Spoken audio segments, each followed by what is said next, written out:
Hello, good morning sa inyo lahat, mga karil ko. Eto na naman ako, muli magluluto ng simpleng ulam. Nakakain na ba kayo o nakaulam na ba kayo ng labanos? Yan, igigisa ko lang yan na may sahog siyang karne ng baboy. Yan, ginisang labanos. Yan ang aking mga sangkap, kaya tayo magluluto na. Yan, may bawang, sibuyas, karne, labanos, paminta, asin. Yan lang ang aking mga sangkap. Yan, nagpainit na ako ng mantika sa aking munting kawali. Kaya ilalagay na natin ang sibuyas. Yan.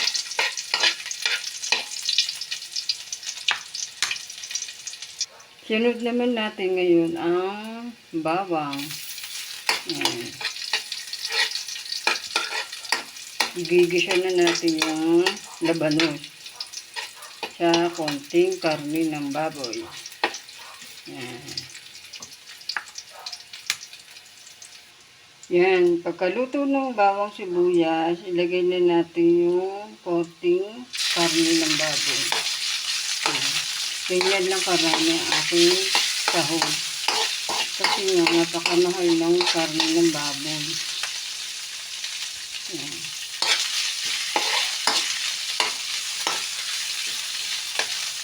Hayaan lang muna natin sa magmagdika yung baboy.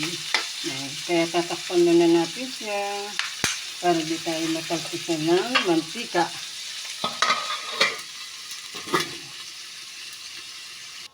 Yan, tinan natin kung luto na yung karne. Ayan, luto na yung karne. And then, ngayon naman, ay ilalagay na natin yung labanos. Ilalagay na natin yung labanos. Para maluto na rin yung labanos. Yan.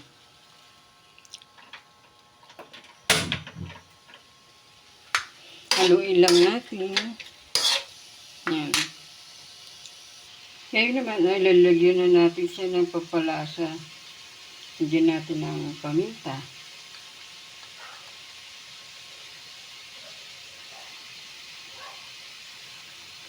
And then, asin. Yan. Haluin lang natin.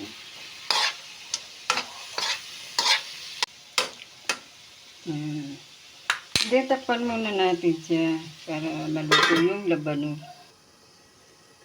Yan. Sinan natin. Luto na. Then, lagyan lang natin siya ng konting sabaw. Yan. Lubog lang natin. And then, lagyan natin siya ng ginisamig. Para lalo sumarap. Yan. And then, haluin natin. Haluin lang natin para mahalo yung ginisamig sa labanos. Yan. Tayo lang natin siya kumulo.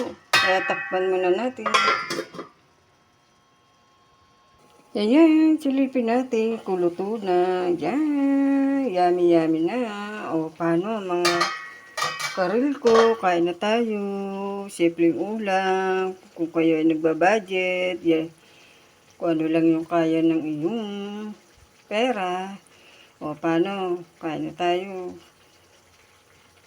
Thank you for watching. Bye-bye.